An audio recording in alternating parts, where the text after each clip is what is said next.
السلام علیکم ورحمۃ اللہ وبرکاتہ۔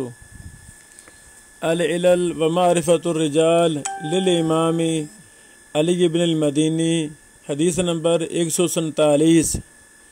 قال علی حدیث ابی ہریرہ عن النبی صلی اللہ علیہ وسلم من جعل علی القضاء فقد ذبح بغیر سکین۔ یہ بات ہم نے مقدمہ میں تفصیل کے ساتھ بیان کر دی تھی کہ امام علی بن مدینی رحمہ اللہ پہلے مختلف بحوث لائے ہیں، ان بحوث کے بعد سب سے پہلے سیدنا ابو ہریرہ رضی اللہ تعالیٰ عنہ کی مروی احادیث میں سے جو معلول ہیں ان کو ذکر کیا ہے۔ یہ تقریباً 20 سے زیادہ احادیث ہیں، تو یہ پہلی حدیث ہے 147 نمبر، اور اس کے بعد 148 نمبر اس میں مختلف راویوں کی تاریخ وفات بیان کی ہے امام علی بن مدینی رحمہ اللہ نے۔ پھر اس کے بعد 149 سے مسلسل سیدنا ابو ہریرہ رضی اللہ تعالیٰ عنہ کی معلول روایتیں ذکر کی گئی ہیں۔ بہرحال امام علی بن مدینی رحمہ اللہ نے حدیث نمبر 147 کی 3-4 سندیں بیان کی ہیں، پہلے سن لیں پھر ہم تبصرہ کرتے ہیں۔ امام علی بن مدینی نے فرمایا رواہ ابن ابی ذئب عن عثمان بن محمد الاخنسی۔ یہ سند سنن کبریٰ للنسائی حدیث نمبر 5924 میں ہے۔ اسی طرح مستدرک حاکم جلد نمبر 4 صفحہ نمبر 91 میں ہے۔ آگے لکھتے ہیں وَرَوَى عثمان هَذَا أَحَادِيثَ مَنَاكِيرَ، کہ یہ جو راوی عثمان بن محمد اخنسی ہے اس نے کئی ایک منکر احادیث بیان کی ہیں۔ ان سعید بن المسیب ان ابی ہریرہ، سعید بن مسیب سے وہ ابو ہریرہ سے۔ اسی بات کو امام ابن ابی حاتم نے الجرح والتعدیل میں نقل کیا ہے، رقم 910 جلد نمبر 6 صفحہ نمبر 66۔ اسی طرح تہذیب الکمال میں بھی یہ قول موجود ہے، جلد نمبر 19 صفحہ نمبر 3855۔ اس کے بعد لکھتے ہیں امام علی بن مدینی رحمہ اللہ وَرَوَاهُ عبد اللہ بن جعفر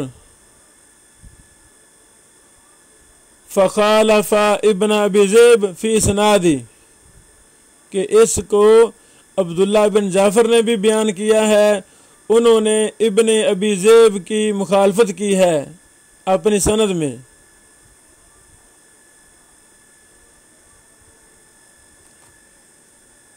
یہ ابو داود حدیث نمبر 3572، سنن دارقطنی حدیث صفحہ نمبر 4 جلد نمبر 4 صفحہ نمبر 204 میں یہ آپ دیکھ سکتے ہیں۔ اسی طرح علل دارقطنی جلد نمبر 10 صفحہ نمبر 397۔ اس کے بعد امام علی بن مدینی فرماتے ہیں رواہ عن الاخنسی عن المقبوری و عبد الرحمن الاعرج عن ابی ہریرہ۔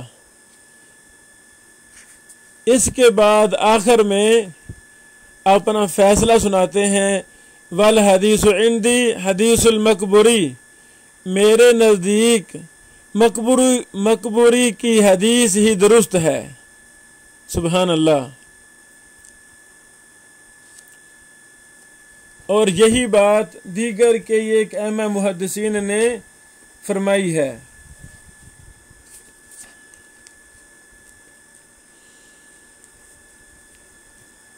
امام دارقطنی رحمہ اللہ نے اسی حدیث پر بڑی مفصل بحث کی۔ علل دارقطنی جلد نمبر 10 صفحہ نمبر 97 سے لے کر 401 تک، اور آخر میں اسی بات کو راجح قرار دیا ہے جس کو امام علی بن مدینی راجح قرار دے رہے ہیں۔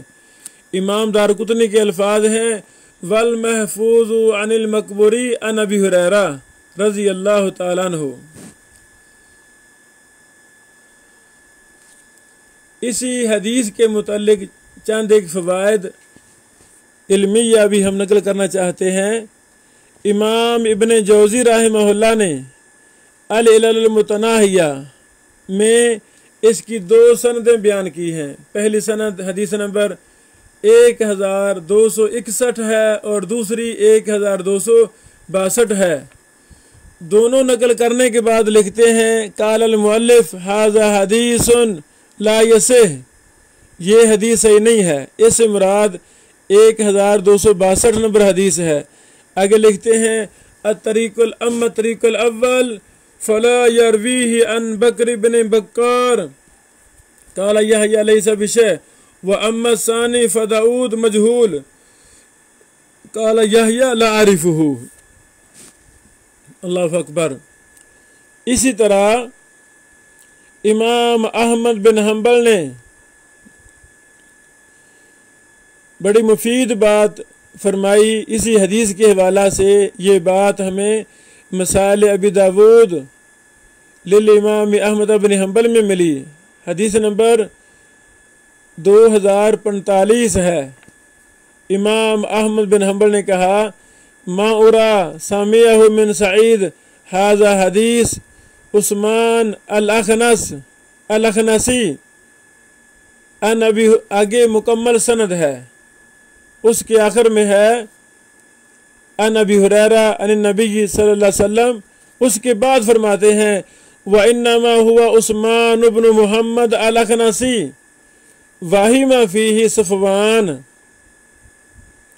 اب اس سند میں صفوان نے جب اس سند کو بیان کیا تو صفوان نے کہا عثمان بن محمد کی بجائے محمد بن عثمان کہہ دیا، یعنی راوی کا نام ہے عثمان بن محمد، یہ درست نام ہے، لیکن صفوان نامی راوی نے عثمان بن محمد کو محمد بن عثمان بنا دیا، اور اسی کو امام محمد رحمہ اللہ صفوان کا وہم قرار دے رہے ہیں۔ اللہ اکبر۔ اللہ رب العالمین ان محدثین پر کروڑوں رحمت نازل فرمائے جنہوں نے ایک ایک سند پر دراسے کیے، تحقیقات کی، سبحان اللہ، پھر جا کے علت کا ادراک ہوا، اور جو ایک محدث اور امام علت اور وہم قرار دے رہا ہے باقی بھی ائمہ علل اسی کو ہی وہم قرار دیتے ہیں، سبحان اللہ۔